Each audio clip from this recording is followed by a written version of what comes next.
గొంతులోని రాగాలు పంపాను ఈ గాలితో.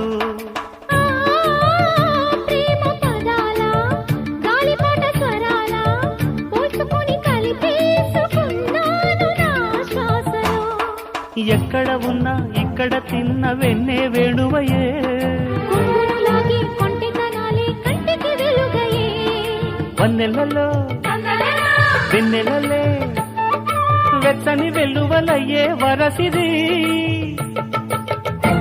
నీ పల్లె మళ్ళీ మురళి విన్నది, ఆ పల్లె కళ్ళే పలుకుతున్నది, ఆ జానపదం జల్లుమన్నది, ఆ జానజతై అల్లుకున్నది. మొగలి పువ్వు మహారాజుకి మొదటి కానుక.